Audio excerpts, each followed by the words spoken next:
this video, I'm going to talk a little bit about brush care. One of the most important things for brush care is keeping paint out of the ferrule. So the ferrule is this metal piece right here.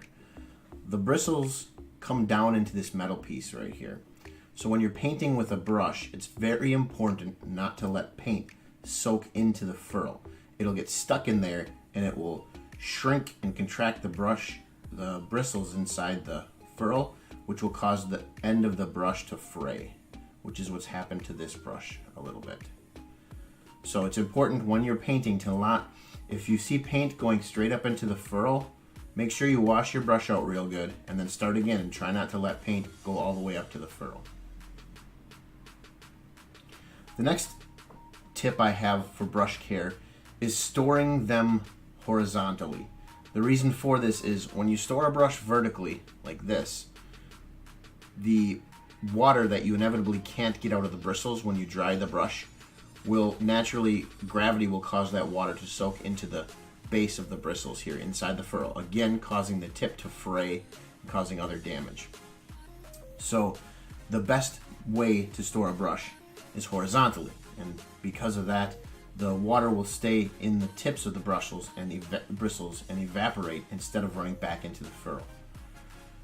Finally, using some brush soap is the next best thing, and I'll show you the procedure here.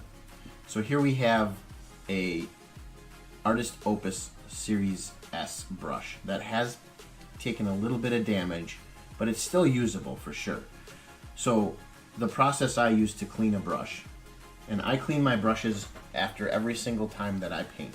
As soon as I'm done painting, I get some clean water, dip it in the clean water, and then I work some lather up with the soap, the brush soap. Here I'm using the Masters Brush Cleaner and Preserver. This typically was your choice, just about everyone's choice for brush soap. There's more brands available on the market now as painting has become more prevalent and companies have become more aware of what consumers are looking for. So what I usually do is I just scrub on my finger until the brush is nice and lathered up. You want to work that soap into the bristles without damaging the bristles. So I usually just kind of use a back and forth motion like this without bending or smashing the bristles in any way. Just work it like that and twirl the brush just to get that soap worked into all the bristles.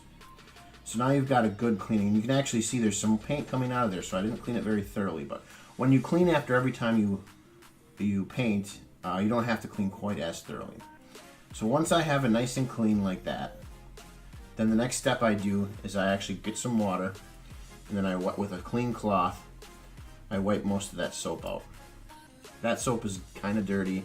We've used that to clean the brush.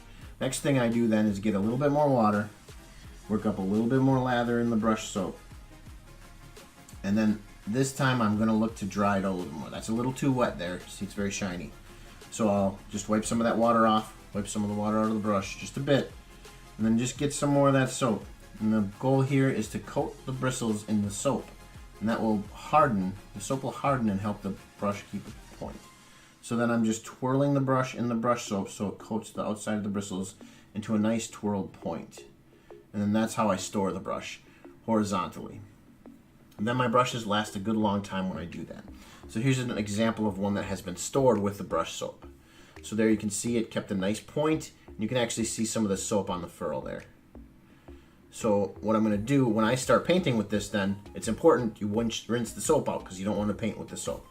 So when I start painting, the first thing I do is I take that clean water and I just give it a good, and when you're cleaning a brush in water like this, how you want to do it is you want to put the brush in at an angle so the bristles touch the side wall here and bend just a little bit. It's hard to see because of the angle here, but you want to do it about a 45-degree angle and let the bristles touch the side, and then you just want to spin the brush and you roll it in between your fingertips like this and rub it on the side here. You're not bending them more than a 45-degree angle, and you're still allowing, it still allows you to agitate the bristles a little bit to get the paint and the soap out. And then we're just going to wipe it off again with a clean rag. And then you should have a nice point. So when you pick up paint, you can roll your brush and you'll have a nice clean point. So then when you store it, obviously we're going to wash it after we're done painting with it the same way. Then when you store it, same procedure. We're just going to work up a little bit of a lather inside the brush soap here with some water. And then we're going to, it's a little bit too wet again, so we'll wipe a little bit of that water away. And roll the brush in the brush soap here. Whoops. And then just spin the brush so that the brush soap coats the outside of the brush. And you get a nice point on the brush, and then it will hold that point until the next time you paint. One other thing to mention, so these two brushes have been Artist Opus Series S brushes, which are Kolinsky Sable hair brushes. So those are natural hair brushes. The same process, you're going to use the same process with synthetic brushes. So here I have a Winsor Newton Cotman, which is a watercolor brush. Typically watercolor brushes are very good for miniature painting because that's essentially what you're painting with, closely at least. One thing to note about synthetic brushes is they typically curl on the tips. Can you see the little curl there? That's typical of a synthetic brush, and it's just, from my understanding, it's because it's a synthetic brush. Again, it could be that something that accentuates that causes that to happen a little more soon is getting paint and water up into the furrow. So you can avoid that a little bit by storing it horizontally, keeping paint and water out of the furrow. But naturally it's going to happen. So I typically use these brushes for washes, pin washing and things like that, because the curl actually works to your advantage a little bit in pin washing. Same procedure. We're not going to be able to form quite that best tip there because of the curl, but that's as good as we can do, and it's still coated, so it'll still hold that shape. And then again, stored horizontally. There's brush racks out there that allow you to store horizontally. If you guys have any questions, leave them in the comments. Otherwise, thanks for watching the video. For live interactive tutorials, follow PittsPilot and subscribe on Twitch. For weekly content including tutorials, tips, and gaming videos, click subscribe here on YouTube. And if you want to see more examples of my work, you can always follow me on social media. Thanks for watching.